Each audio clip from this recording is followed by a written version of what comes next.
Hello my dear students, good evening to all of you. बच्चों, आज हमें क्या पढ़ाई करनी है इसको देखा जाए। यह है एनसीईआरटी मैथ्स क्लास 10th के एक्सरसाइज 1.1 के क्वेश्चन 2, 3, 4, 5, 6 और 7। इससे पहले जो कुछ भी इस एक्सरसाइज 1.1 का क्वेश्चन 1 है या 2 के भी एक पार्ट को, या इससे पहले जो भी इस संबंध में बेसिक कॉन्सेप्ट थे, इसको हम पिछले वीडियो में क्लियर कर चुके हैं। आज हम उससे आगे इस एक्सरसाइज के प्रश्नों को हल करना शुरू करेंगे। तो देर न करते हुए हम लोग शुरू करें।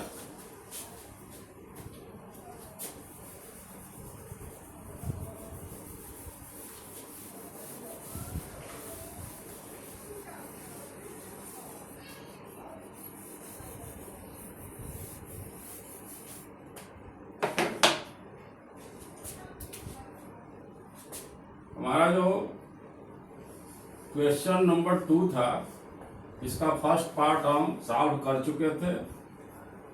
2 है कि यहाँ हमें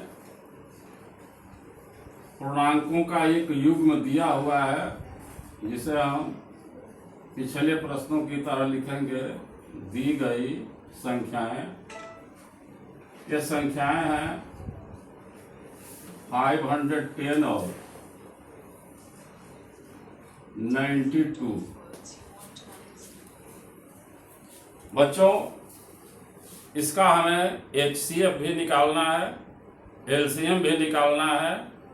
और जैसा कि इसके क्वेश्चन नंबर 2 के पार्ट 1 में हम एक सूत्र के विषय में बताए थे, जिसको हमें इसमें जांच करने को दिया गया है कि दो संख्याओं का गुणनफल बराबर HCF इंटू LCM। तो एक एक करके हम लोग प्रश्न को सॉल्व करें। यहाँ हम लिख लें, हल लिख लें या सॉल्यूशन लिख लें, जैसा आप लोग चाहें। ये 510 है और ये 92 है।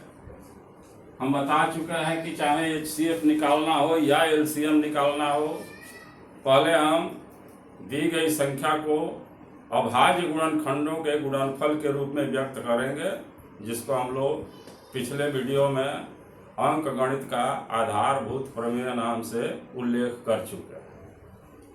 तो यहाँ जब हम इस 510 का फैक्टर करेंगे तो हमको मिलेगा 2 इंटू 3 इंटू 5 इंटू 17। इसका जब हम करेंगे तो यह हम पाएंगे 2 स्क्वायर इंटू 23। फैक्टर करके आप लोग जांच कर लीजिएगा, देख लीजिएगा। फैक्टर करना बार बार हम नहीं सिखाएंगे, यह बहुत ही एलिमेंट्री चीज है। इसके बाद हम यहाँ इसका HCF निकालेंगे।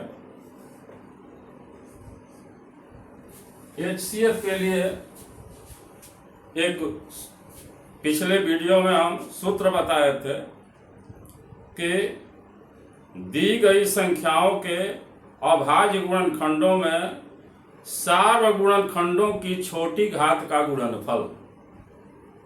यानी सिंपली यहाँ हमको यही देखना है बच्चों। अगर वो फार्मूला ज़्यादा उलझनपूर्ण लग रहे हो तो HCF निकालने में हमें सिर्फ ये देखना है कि कौन सा फैक्टर, कौन सा गुणनखंड दी गई सभी संख्याओं के गुणनखंडों में कॉमन है। यहाँ हमको देखने से लग रहा है कि यह 2 इसमें भी है और 2 इसमें भी है। ये दोनों सार गुणनखंड हो गए या कॉमन गुणनखंड हो गए, और HCF निकालते समय हम जो कॉमन गुणनखंड है, सार गुणनखंड है, उसकी छोटी घात को लिखते हैं। तो जैसा स्पष्ट है कि यहाँ पर 2 की घात 1 है, यहाँ 2 की घात 2 है, तो छोटी घात यही है, जिसका HCF हो जाएगा 2।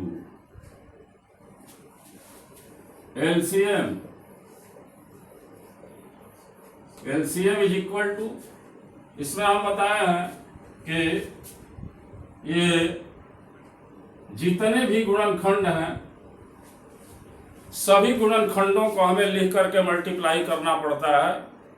ध्यान वहां देना है कि जहां कोई गुणनखंड कॉमन हो गया है तो HCF निकालते समय हम उस कॉमन गुणनखंड की छोटी घात को लिखेंगे।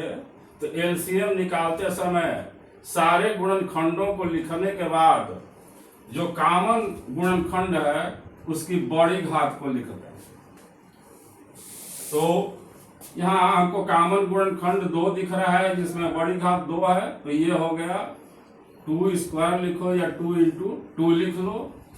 इसके बाद अब कंटिन्यूअस हमको सारे फैक्टर लिख लेने हैं, 3 इंटू 5 इंटू 17 इंटू 23। अब इस सभी का जब हम मल्टीप्लाई करेंगे तो हमको मिलेगा यह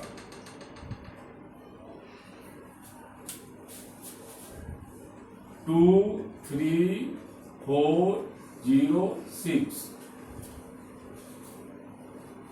यही मिलेगा 23406। अब ये दोनों चीज हमको मिल गया। अब हमें जो दिया गया है हमको कि जांच कीजिए कि दो संख्याओं का गुणनफल बराबर LCM इंटू HCF कर लो या HCF इंटू LCM कर लो। क्रम परिवर्तन का कोई मतलब नहीं है यहाँ पे। तो हम लोग इसमें ये लिखें कि LHS हमारा है दो संख्याओं का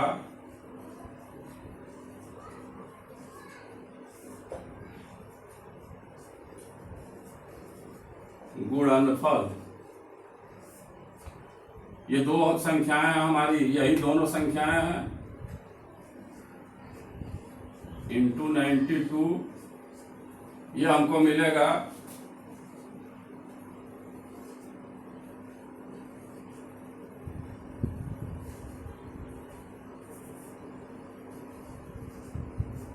ये मिलेगा।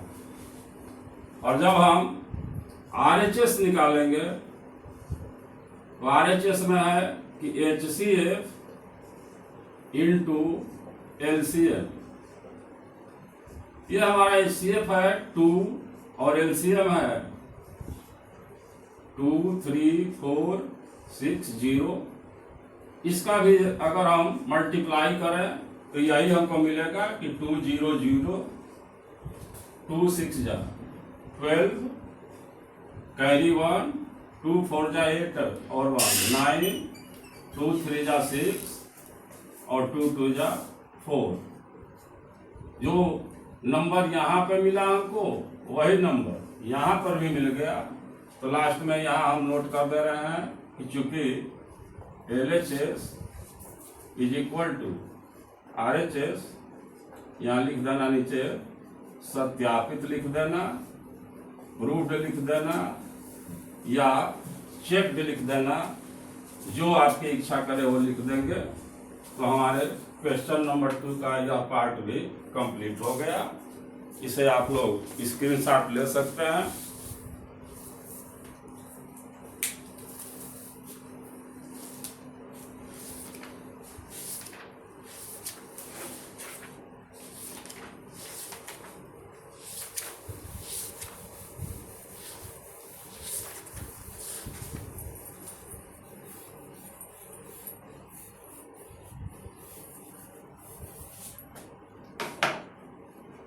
और हमारे इसी क्वेश्चन नंबर 2 का जो थर्ड पार्ट है, इसमें हमें संख्याएं दी गई हैं।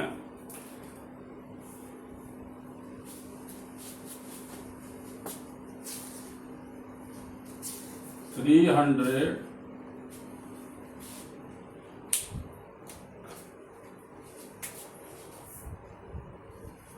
336 और एक है 54। उसी प्रोसेस से इसको भी सॉल्व करेंगे। 336 इज इक्वल टू, फिर हम इसका भी फैक्टर करेंगे और 54 का भी फैक्टर करेंगे। 336 का फैक्टर हो जाएगा ये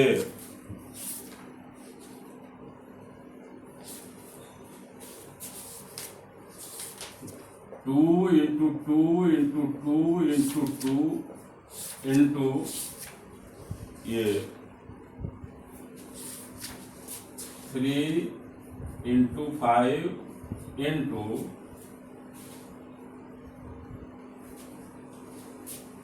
17 इंटू 23 और इसका हो जाएगा बच्चों 2 इंटू 3 इंटू 3 इंटू 3। ये हमको फैक्टर मिलेगा। अगर हम पावर के रूप में लिखना चाहें तो इन सबको हटा करके यहाँ हम लिख सकते हैं कि 2 पावर 4 और यहाँ इन सबको हटा करके लिख सकते हैं, ये लिख सकते हैं। फिर हम यहाँ अगर HCF निकालते हैं,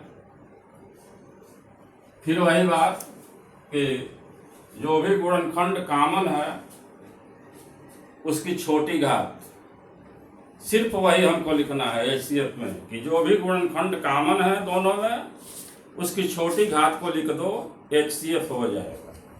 यहाँ कॉमन गुणनखंड 2 है दोनों में, यहाँ पर 2 का पावर 4 है, यहाँ पर 2 का पावर 1 है, तो ऑफ कोर्स यहाँ पावर कम है इसलिए HCF 2 हो जाएगा।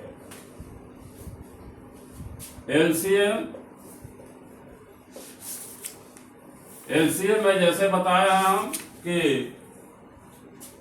जो भी कॉमन गुणनखंड है उनकी बड़ी घात को लिखना है और उसके अलावे और भी जितने गुणनखंड हैं प्रत्येक गुणनखंड को लिखना है। तो पहले हम लोग कॉमन गुणनखंडों पर ध्यान दें। कॉमन गुणनखंड 2 है और बड़ी घात ये है तो हम यहाँ लिख लेंगे 2 इंटू 2 इंटू 2 इंटू 2।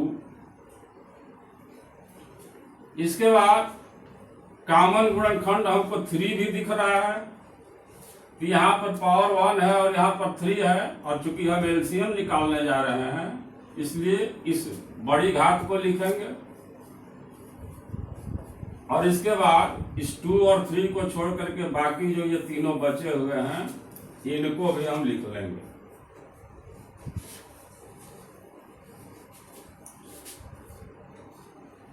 और इतनी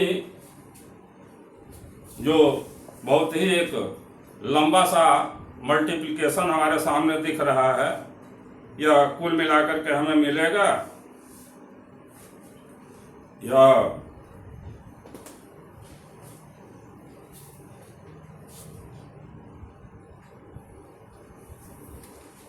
सॉरी बच्चों, एक मिस्टेक यहाँ हुआ है, इस HCF को सुधारा जाए।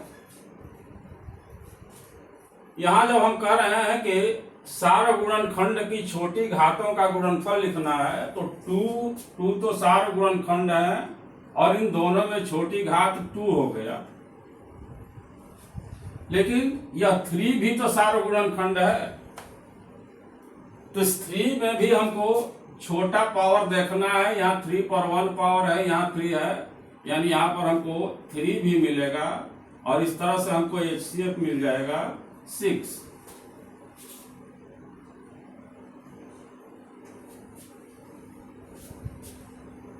मिस्टेक के लिए खेद है, लेकिन कोई बात नहीं, ये सब छोटे मोटे मिस्टेक होते रहते हैं।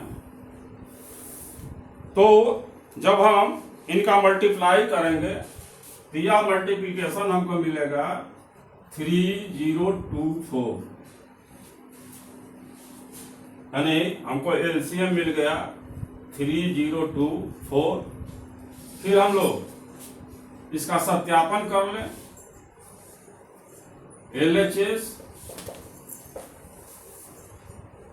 एलएचएस में हमको लिखना है दो संख्याओं का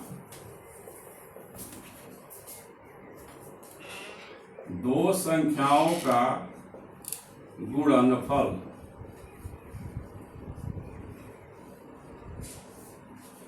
हमारी दी गई संख्याएं हैं 336 एंड 54। जब हम इन दोनों का मल्टीप्लाई करेंगे तो हमको मिलेगा 18,144। ये हमको इस दोनों संख्याओं का प्रोडक्ट या गुणनफल मिलेगा। ये हमारा एलएचएस हो गया। यहाँ साइड में हम आरएचएस लेकर के शो कर लें। आरएचएस में हमको दिखाना है एचसीएफ इंटू एलसीएफ। एचसीएफ हमको 6 मिला है और एलसीएम ये मिला है। इसका भी हम मल्टीप्लाई करेंगे तो 6 4 जा 24, कैरी 2, 6 2 जा 12 और 2 14 और 6 3 जा, यानी जो नंबर यहाँ पे हमको मिला है वही नंबर यहाँ मिल गया। It means LHS is equal to RHS। यहाँ हमारा क्वेश्चन आ करके सत्यापित हो गया। इस तरह से हमारा क्वेश्चन नंबर 2 कंप्लीट हुआ। आप लोग स्क्रीनशॉट ले लें या नोट कर लें, जैसी आपकी इच्छा हो।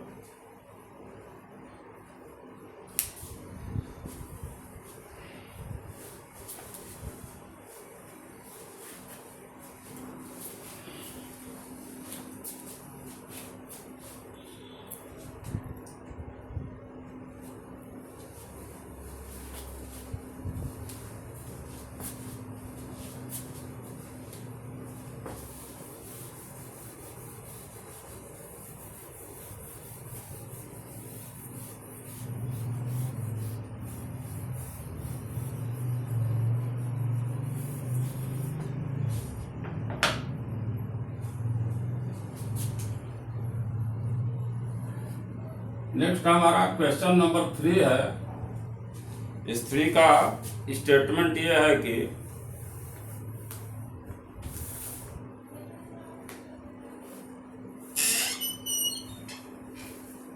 अभाज्य गुणनखंडन विधि द्वारा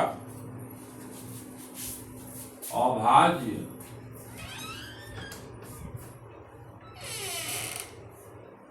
गुणनखंडन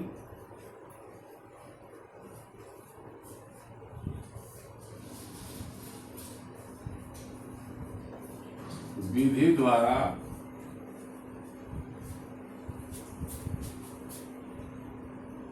निम्न संख्याओं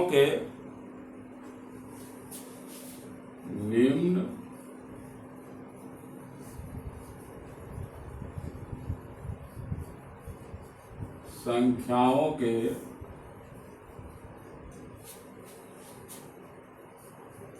HCF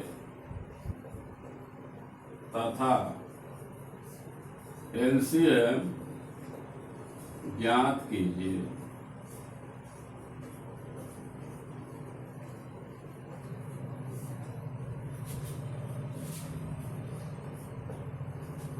फर्स्ट पार्ट में हमको दी गई संख्याएं हैं या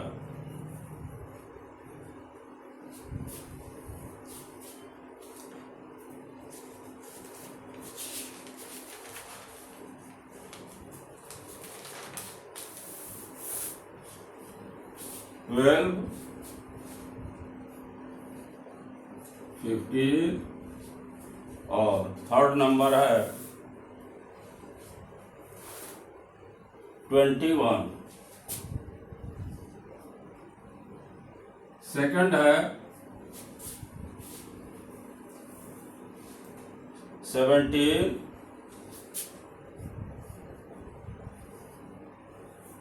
19, 23, 19 नहीं बच्चों, बच गया 17, 23 और 29 है। और थर्ड पार्ट में गिवन नंबर्स हैं 8, 9 और 25, 8, 9, 25। ये सिर्फ हमको इसमें HCF और LCM निकालना है। क्वेश्चन नंबर 2 की तरह इसमें वेरीफाई नहीं करना है, तो इसका सॉल्यूशन थोड़ा सा हल्का होगा। केवल हम लोगों को LCM और HCF निकाल लेना है। तो शुरू करें हल या सॉल्यूशन। फर्स्ट पार्ट है, हम नोट कर लेंगे कि दी गई संख्याएं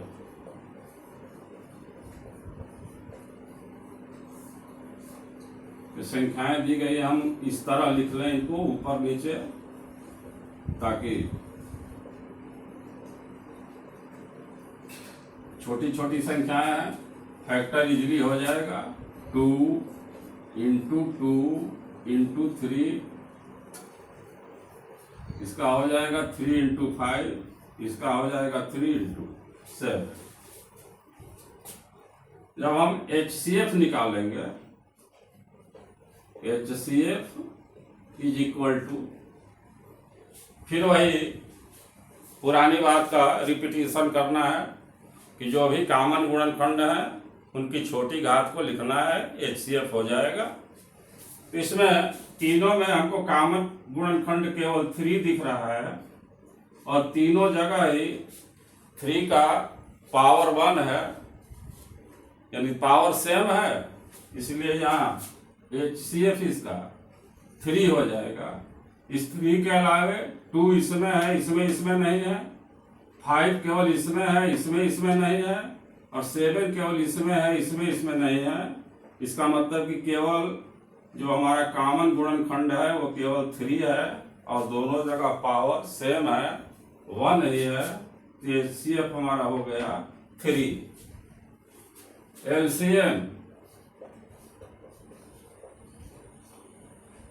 LCM में हमें यह देखना है कि सभी गुणनखंडों को लिखना है और सभी गुणनखंडों में जो पावर, जो कॉमन गुणनखंड है, जो सार गुणनखंड है, उसका ज्यादा पावर वाला फैक्टर लिखना है। एक और भी आप लोगों को मैं ट्रिक बता दे रहा हूं बच्चों, उससे और भी इजीली आप लोग LCM निकाल लेंगे। वो यह है कि पहले नंबर के सारे फैक्टर को यहां लिख लो। बहुत काम का ट्रिक है ये। 2 इंटू 2 इंटू 3, पहले नंबर के जितने फैक्टर हैं उनको यहां नोट कर लिए। दूसरे नंबर के फैक्टर पर आके ध्यान दो और इस एक को चेक करो कि क्या यहां पर लिखा जा चुका है या नहीं लिखा गया है। अगर वो पहले से यहां लिख चुके हैं आप, तो उसको छोड़ दीजिए और जो भी इसमें नया फैक्टर मिल रहा है दूसरे नंबर में, उसको लिख लीजिए। तो यहाँ हमको 3 दिख रहा है जो ऑलरेडी यहाँ लिखा हुआ है, तो 3 को छोड़ करके हम केवल 5 नोट कर लें। इस थर्ड नंबर पर पहुंचे। इस थर्ड नंबर के 2 फैक्टर है, यहाँ पर भी 3 है जो पहले से लिखा हुआ है और एक नया फैक्टर हमको 7 मिल रहा है, इसको भी हम यहाँ लिख लिए और लास्ट में हमको इसका मल्टीप्लाई कर लेना है। तो 2 2 जा 4, 4 3 जा 12, 60 और 60 में जब हम 7 का मल्टीप्लाई करेंगे तो हमको मिलेगा 420। तो HCF मिला 3 और LCM मिला 420।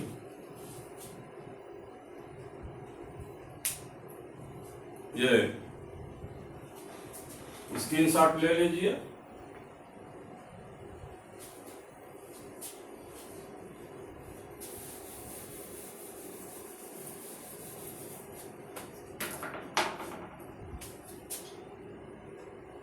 इस क्वेश्चन का जो दूसरा पार्ट है इसमें हमारे गिवन नंबर हैं 17, 23, 29। यहां देखो बच्चों, ये तीनों के तीनों ही नंबर प्राइम नंबर हैं, अभाज्य संख्याएं हैं।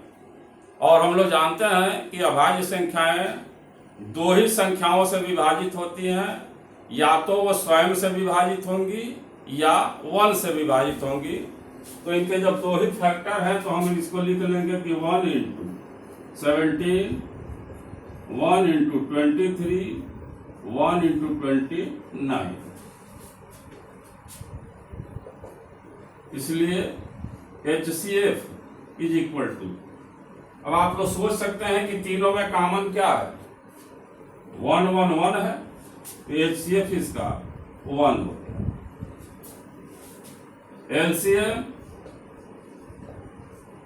LCM निकालने के लिए इस 1 से मल्टीप्लाई करने का कोई मतलब नहीं होता, इसलिए हम केवल इन्हीं तीनों संख्याओं का मल्टीप्लाई कर लेंगे। 17 इंटू 23 इंटू 29, और इस तरह से जब हम तीनों का मल्टीप्लाई करेंगे तो ये संख्या हमको मिलेगी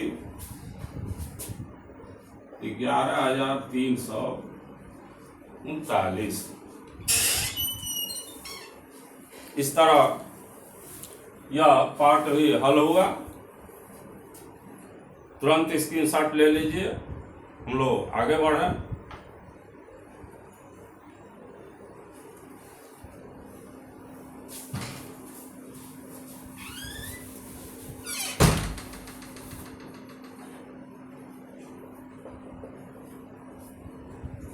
थर्ड पार्ट में हमारे गिवन नंबर हैं 8, 9, 25। इस 8 के फैक्टर होंगे 2 इंटू 2 इंटू 2, इसके होंगे 3 इंटू 3, इसके होंगे 5 इंटू 5। पावर के रूप में लिख लें या ऐसे लिख लें, कोई विशेष अंतर नहीं आएगा। यहां अभी तो पिछले नंबर में 1 1 हम लिख लिए थे, तो साफ दिख रहा था कि इसमें कॉमन फैक्टर 1 है। यहाँ हम 1 नहीं लिखे हैं, अगर चाहे तो लिख भी सकते हैं, लेकिन अगर नहीं भी लिखा गया है तो यहाँ एक बात मैं बता रहा हूँ बच्चों, इसको याद रखना। ऐसी स्थिति में HCF निकालने में हेल्प मिलेगा आप लोगों को। जब तीनों में कोई भी फैक्टर कॉमन न मिले तो ऐसी स्थिति में HCF 1 होता है। इसको कहीं नोट कर लीजिए आप कि हमको 2, 3, 4, 5 संख्याएं दी गई हों और उनका HCF निकालना हो। जब हम उन सभी भाज्य संख्याओं का गुणनखंडन करते हैं और उस गुणनखंड में एक भी कोई गुणनखंड हमको कॉमन न दिख रहा हो, तो ऐसी स्थिति में उन सभी संख्याओं का HCF 1 होगा। यहाँ भी वही स्थिति है, तो HCF हमारा 1 हो गया। LCM, जब एक भी कोई गुणनखंड कॉमन नहीं है, या जैसा कि अभी अभी हम इसके सेकंड पार्ट में बताए, उसी ट्रिक को अप्लाई करें आप लोग हर जगह तो ज्यादा अच्छा रहेगा। वह एक बेस्ट ट्रिक होगा LCM निकालने का। इस सारे फैक्टर को यहां लिखो, 2 इंटू 2 इंटू 2।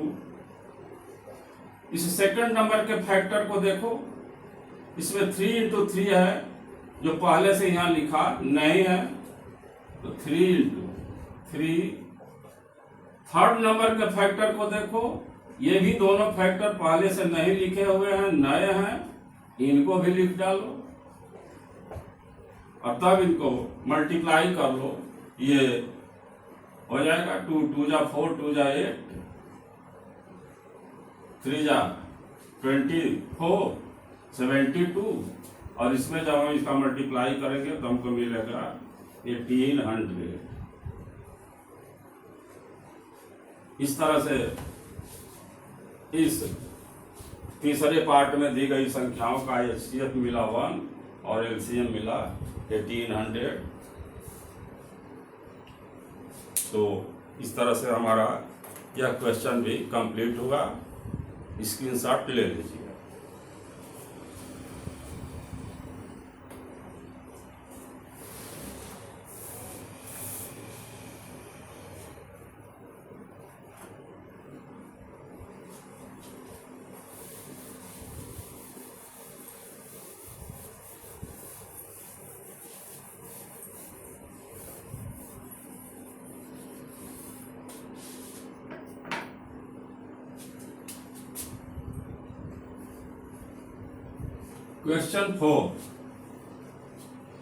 क्वेश्चन 4 है कि HCF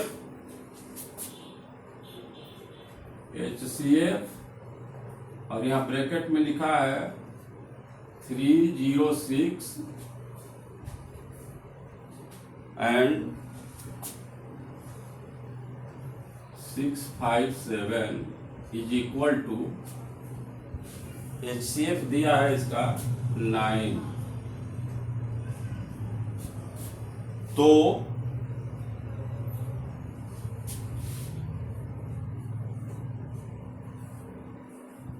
LCM वही नंबर फिर यहां दिए गए हैं,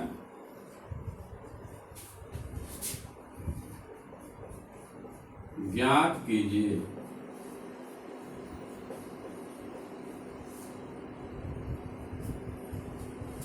क्वेश्चन नंबर 2 में हर पार्ट में ही LCM और HCF निकालने के बाद हम लोग एक वेरिफिकेशन किए हैं, सत्यापन किए हैं कि दो संख्याओं का गुणनफल बराबर LCM × HCF। और पहली बार जब यह सत्यापन हमारे सामने आया था पिछले वीडियो में, उसी समय हम आप लोगों से बताए थे कि यह बहुत ही एक इम्पॉर्टेंट फार्मूला बनता है और इस फार्मूला बेस्ड क्वेश्चन भी हमारे सामने आते हैं कि इसमें 4 संख्याएं हैं, कोई भी 3 संख्याएं दे करके और चौथी संख्या हमसे पूछी जा सकती है और उस चौथी संख्या को हम इसी सूत्र की सहायता से हल कर लेते हैं। तो देखिए यहाँ पर भी ये जो ब्रैकेट में लिखा हुआ नंबर हम देख रहे हैं, ये दोनों संख्याएं हैं। एक संख्या है 306 और दूसरी है 657। ये 2 नंबर हमको मिले हुए हैं और यहाँ 9 जो है इन्हीं दोनों नंबर्स का HCF है। इन्हीं दोनों नंबर का हमें LCM निकालना है। तो हल डायरेक्ट हम सूत्र अप्लाई करें और लिखें यहां पर कि 2 संख्याओं का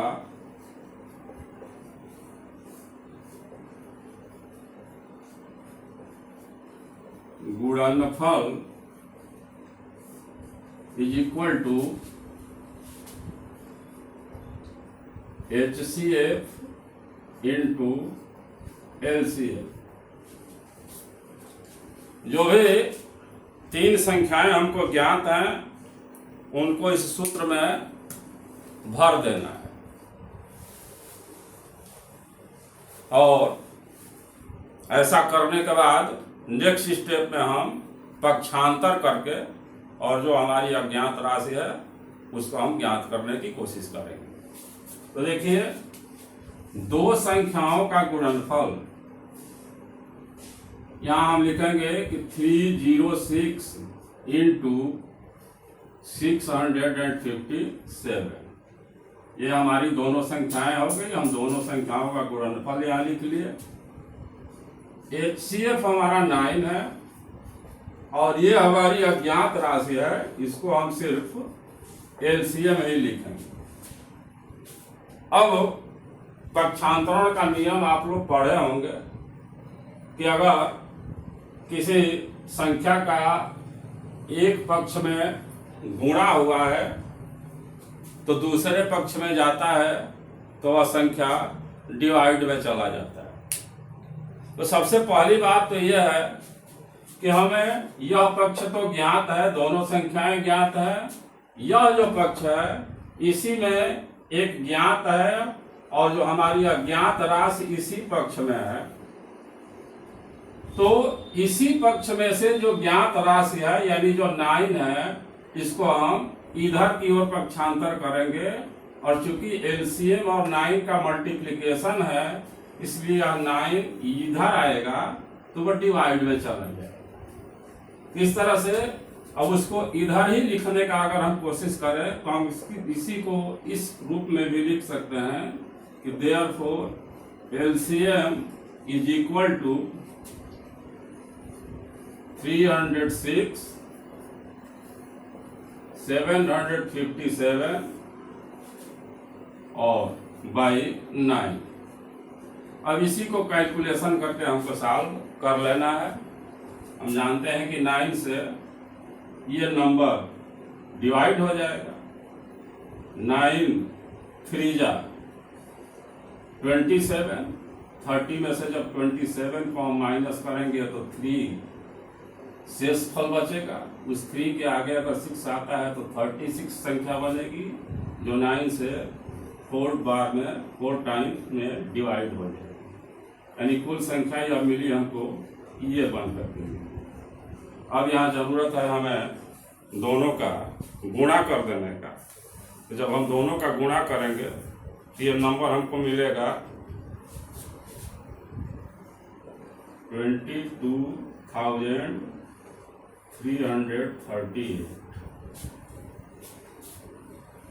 इस तरह से ये हमारा आंसर हो जाए। यानी दोनों संख्याओं का LCM ये है। स्क्रीनशॉट ले लीजिए। अगले क्वेश्चन की तरफ हम लोग मूव करें।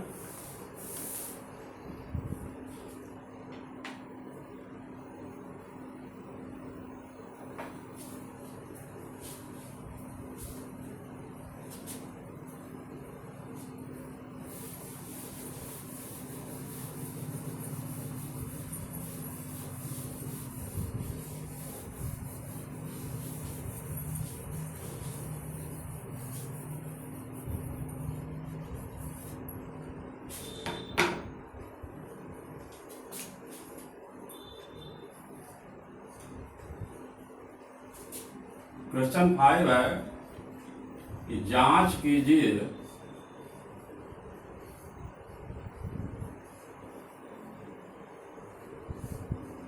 कि क्या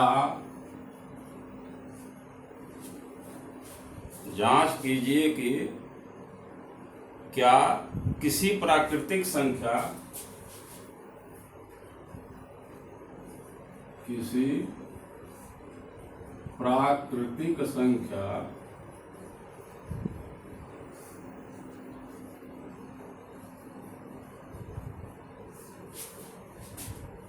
n के लिए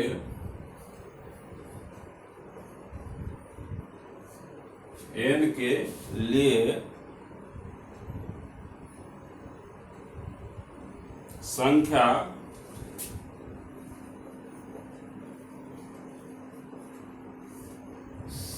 पावर n 0 पर समाप्त होती है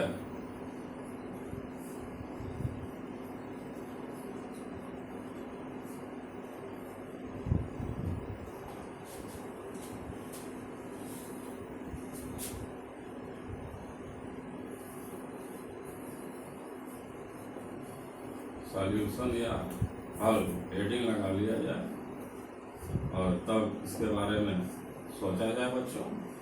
बड़ा ही इंटरेस्टिंग क्वेश्चन है और इसमें हम लोगों को कुछ नई चीज़ें सीखने को मिलेंगी। आप लोग कूल माइंडेड होकर के मेरी बात को सुनने का प्रयास करें, समझने का प्रयास करें। इसमें सबसे पहले हमको सोचना है बच्चों कि वह कौन सी छोटी से छोटी संख्या है जो 0 पर समाप्त होती है। कुछ संख्याओं के हम उदाहरण ले करके इसको समझने का प्रयास करेंगे तो बिल्कुल क्रिस्टल क्लियर हो जाएगा यह कॉन्सेप्ट कि कैसे हम इसको सॉल्व करेंगे।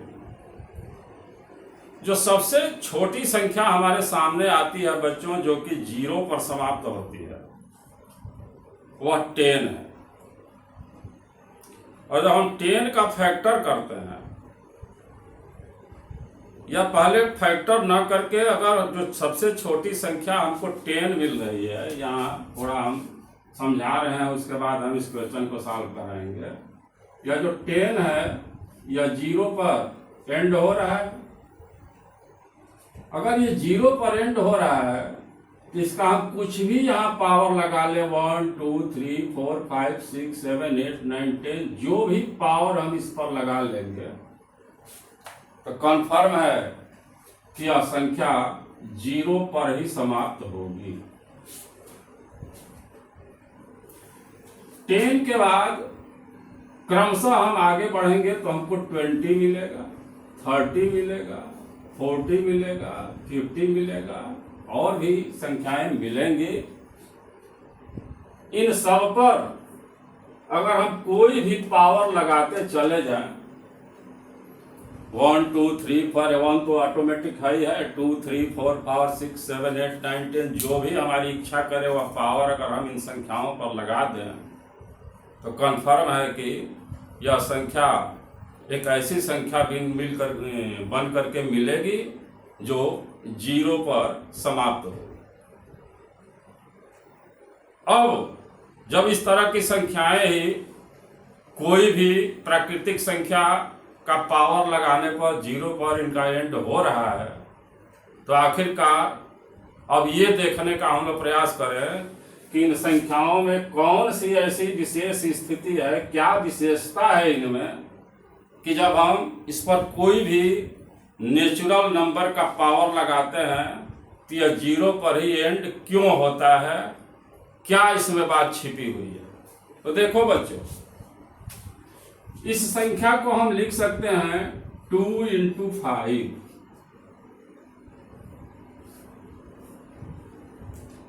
अब अगर हम 10 पर कोई पावर लगाने की बात करते हैं तो वह पावर हम 2 × 5 पर भी तो लगा सकते हैं और 2 × 5 पर अगर हम वो पावर लगाते हैं तो उस संख्या का भी अंत 0 पर होगा। 20 की बात करें तो यहां हम पाएंगे 2 × 2 × 5। इसमें हमको मिलेगा कि 2 × 3 × 5। यहां मिलेगा 2 × 2 × 2 × 5 और यहां मिलेगा 2 × 5 × 5। इन सभी को केयरफुली अगर हम लोग देखें तो एक विशेषता समझ में आ रही है कि इन सभी संख्याओं के गुणनखंड में 2 और 5 कंपल्सरी आ रहा है। भले ही इस 2 और 5 के अतिरिक्त भी कोई फैक्टर आ जाए वो अलग की बात है, लेकिन 2 और 5 ये दोनों ही इन संख्याओं के फैक्टर बन रहे हैं। यही हमको इन सभी संख्याओं में सिमिलरिटी दिखाई दे रही है, समानता दिखाई दे रही है। 2 5 इसमें भी है, इसमें भी है, इसमें 2 5 है, भले ही 3 भी आ गया है, इसमें भी 2 5 है, इसमें भी 2 5 है और भी जो संख्याएं हमारी जीरो पर एंड हो रही हैं उनके भी अगर हम फैक्टर करके देखें तो उसमें यही चीज हमको मिलेगा कि उसके फैक्टर में 2 और 5 जरूर आएगा, भले ही इस 2 और 5 के अतिरिक्त कोई अदर फैक्टर भी आ जाए वो दूसरी बात है। तो ऐसी कोई भी संख्या हमको दी जाए और पूछा जाए कि उस पर n पावर लगा दिया जाए और कहा जाए कि यह n कोई भी नेचुरल नंबर है, कोई भी प्राकृतिक संख्या है, और बताइए कि यह संख्या शून्य पर समाप्त हो सकती है अथवा नहीं हो सकती है, तो सिंपल बच्चों उसका उस जो बेस है हमारा जिस पर कि पावर n लगा करके हमारा क्वेश्चन बना है, उस बेस का फैक्टर कर दो, उस आधार को गुणनखंड कर दो, और अगर उस गुणनखंड में 2 और 5 दोनों आते हैं तो समझ जाना कि वह किसी भी प्राकृतिक संख्या n के लिए वह संख्या 0 पर समाप्त होगी, और अगर उसके गुणनखंड में 2 और 5 दोनों नहीं आते हैं तो वह संख्या चाहे जो भी हम पावर लगा दें कभी भी 0 पर समाप्त नहीं हो। अब देखा जाए यहाँ कि हमारा जो क्वेश्चन है इसमें हमको 6 पावर n संख्या दी गई है, तो सिंपल सी बात है कि 6 पावर n हमारा गिवन नंबर है। इस 6 पावर n को, जिसमें बेस 6 है, इस 6 को अगर हम फैक्टर करें तो हम लिखेंगे कि 2 इंटू 3 पावर n। अब ये समझ में आ रहा होगा क्या इसमें 2 तो है लेकिन क्या 5 भी है? 5 नहीं है, और जब 5 नहीं है तो यह संख्या किसी भी n के मान के लिए कभी भी 0 पर समाप्त नहीं हो। हमें उम्मीद है कि मेरी बात आप लोगों को अच्छी तरह से समझ में आ गई होगी। तो आगे हम स्टेटमेंट में कैसे इसका सलूशन लिखेंगे, हम ये लिखेंगे कि चूंकि आधार संख्या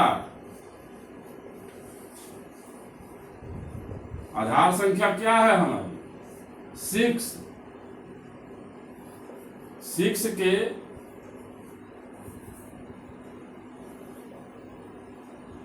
गुणनखंड में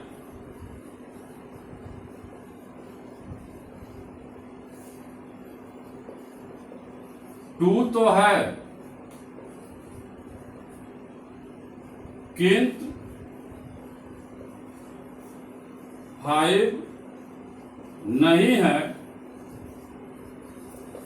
अतः यह संख्या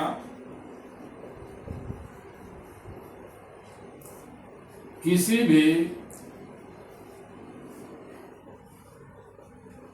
प्राकृतिक संख्या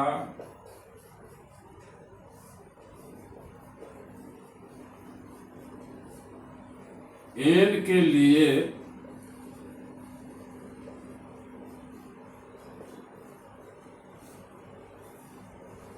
शून्य पर समाप्त नहीं होगी।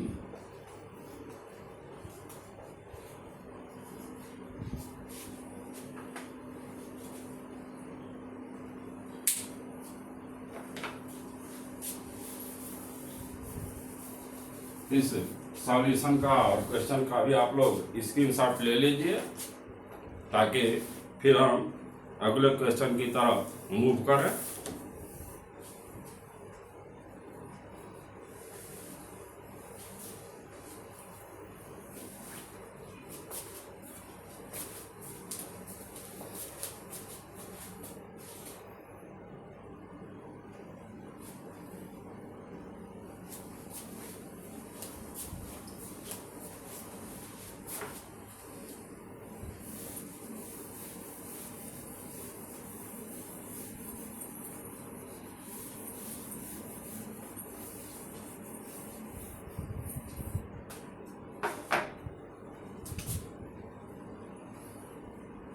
क्वेश्चन 6 है कि व्याख्या कीजिए कि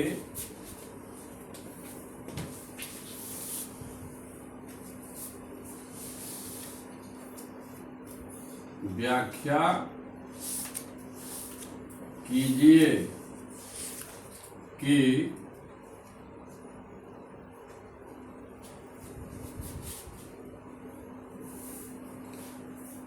7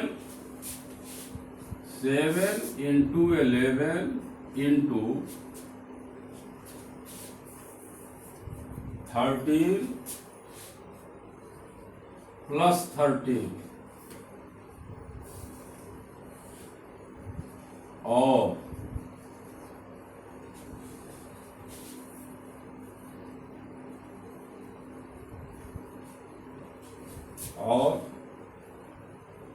7 into 6 into 5 into 4 into 3 into 2 into 1 plus 5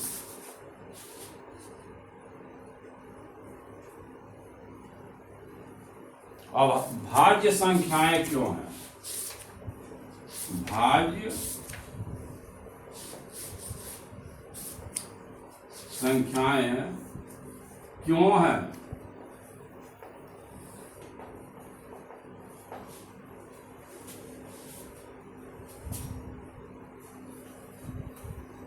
इसका हाल हम लोग देखें बच्चों।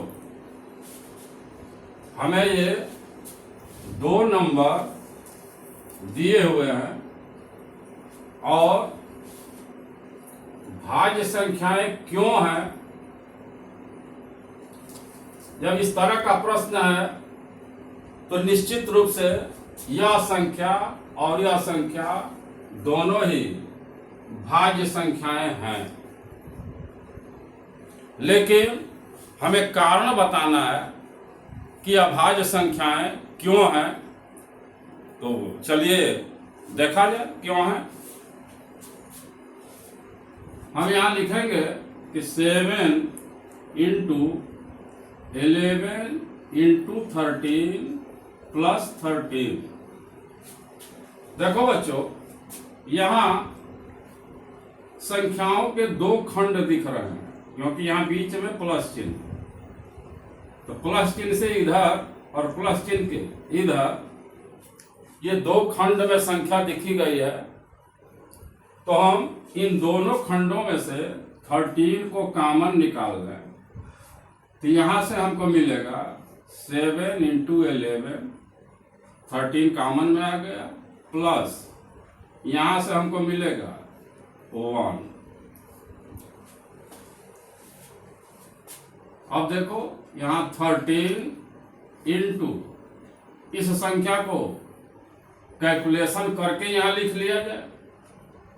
11 में 7 का मल्टीप्लाई होगा तो 77 मिलेगा और उसमें जब हम +1 करेंगे तो वह 78 हो।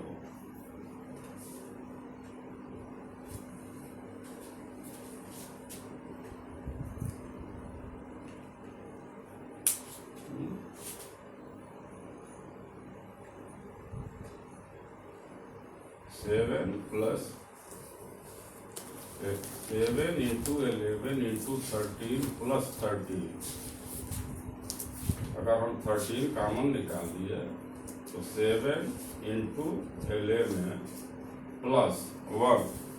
थोड़ा क्वेश्चन को देख लें हम।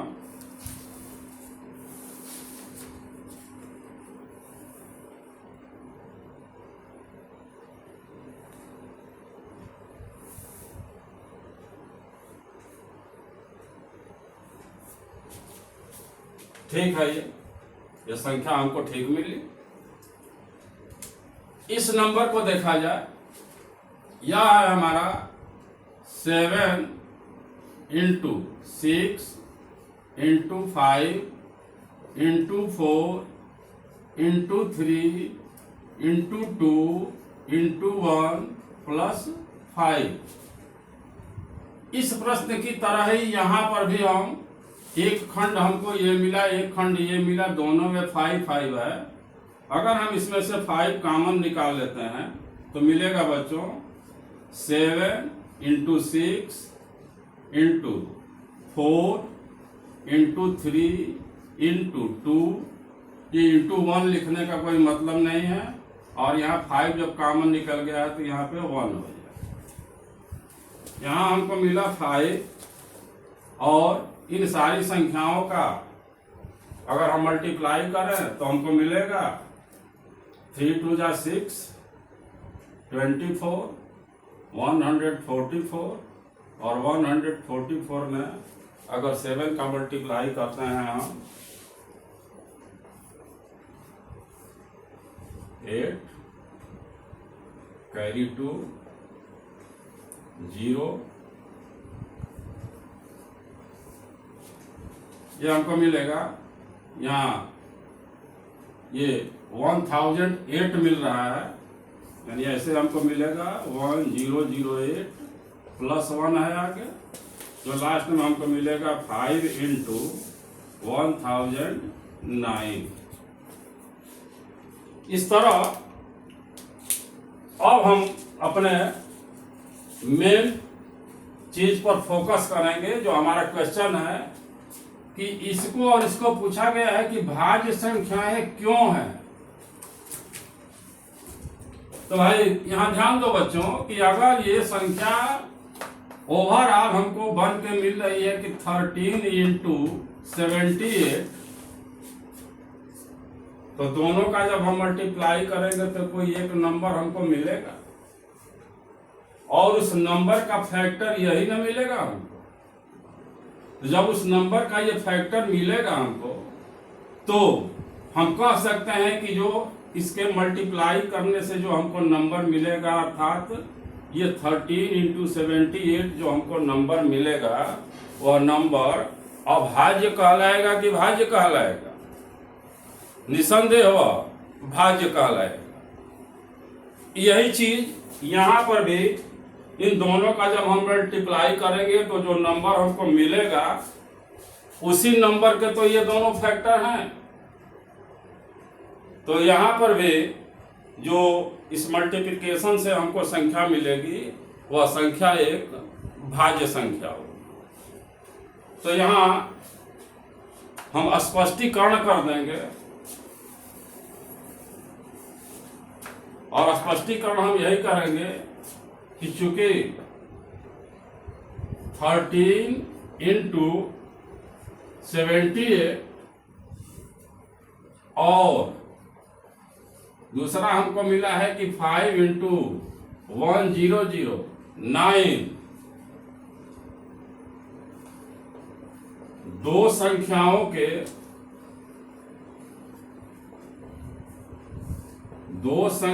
के गुणनफल के रूप में है।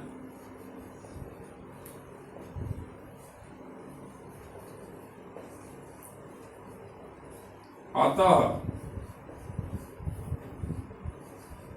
दी गई संख्याएं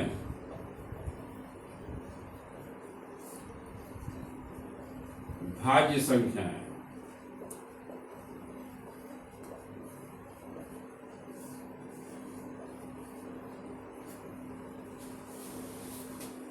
स्क्रीनशॉट ले लीजिए आप लोग या नोट कर लीजिए। इस एक्सरसाइज का लास्ट क्वेश्चन बचा है जिसको हम लोग हल कर लें।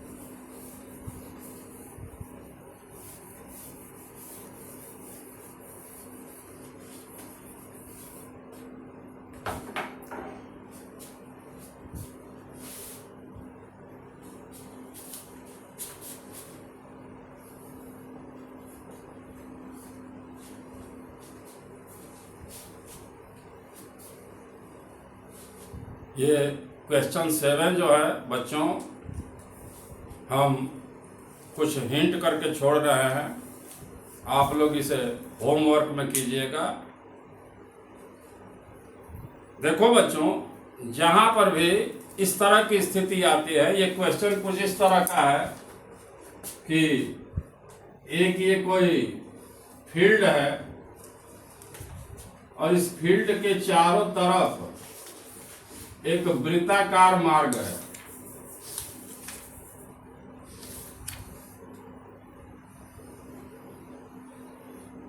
क्योंकि इसका स्टेटमेंट थोड़ा लंबा है, क्वेश्चन लिखने में और फिर उसको हल कराने में वीडियो लंबी हो जाएगी, इसलिए हम समझा के छोड़ रहे हैं।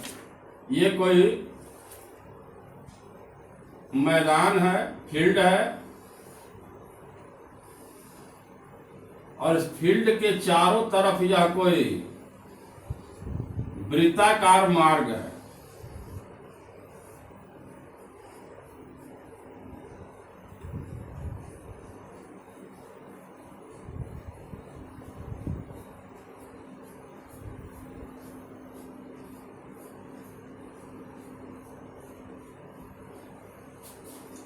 इसके किसी एक ही पॉइंट से, मान लो यहाँ कोई पॉइंट ए है, यहां से दो नाम दिया गया है। एक दिया गया है सोनिया और एक का नाम है रवि। पहली बात तो यह है कि सोनिया इस पूरे फील्ड का एक चक्कर 18 मिनट में लगाती है और रवि इसी फील्ड का एक चक्कर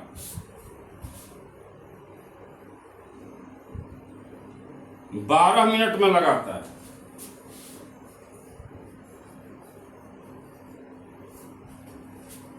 फिर से समझ लीजिए क्वेश्चन को, सॉल्यूशन बहुत इजी है, समझना है।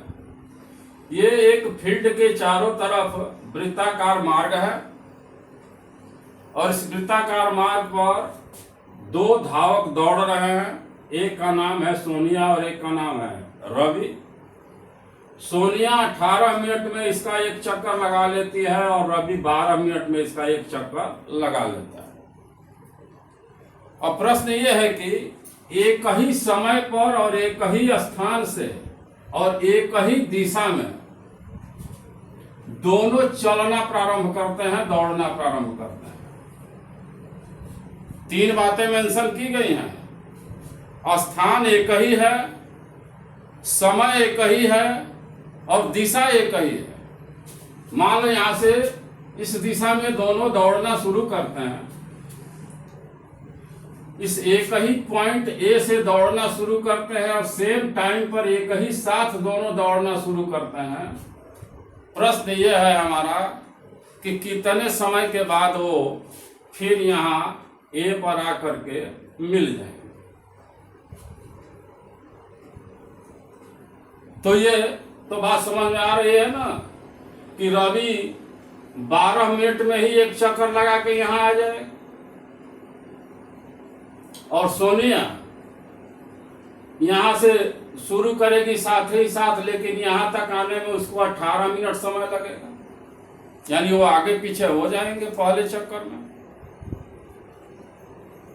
तो कब वो यहां आकर के फिर मिल जाएंगे, कितने समय बाद वो यहां मिलेंगे आकर के, सिंपल सा बच्चों, इस 12 या 18 और 12 का आप लोग एलसीएम निकाल लीजिए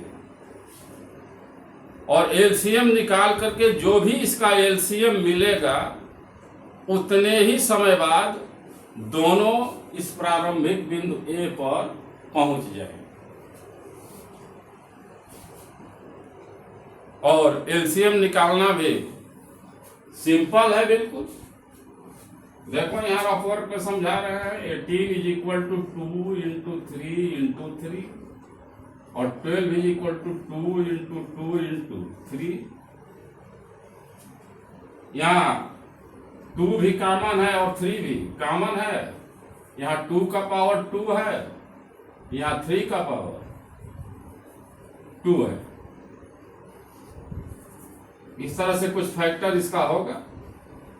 और जब हम एलसीएम निकालते हैं तो कॉमन फैक्टर की बड़ी घात लिखते हैं,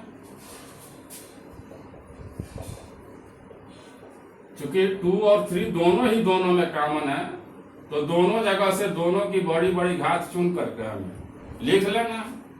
तो एलसीएम में ये हो जाएगा 2 स्क्वायर और इंटू 3 स्क्वायर, ये 4 बनेगा, ये 9 बनेगा, यानी 36 मिनट के बाद दोनों यहां से जो दौड़ना शुरू किए हैं एक ही डायरेक्शन में, 36 मिनट के बाद दोनों ही इस प्रारंभिक बिंदु पर पहुंच जाएंगे। इसे आप लोग अपने तरीके से इसका सॉल्यूशन लिखने का प्रयास करेंगे। और इसी के साथ मैं अपनी यह वीडियो बंद कर रहा हूं।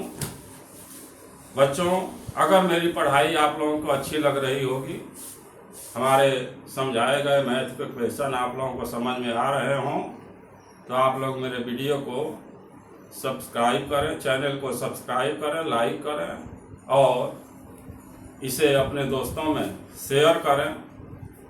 Thanks for watching my video. Bye.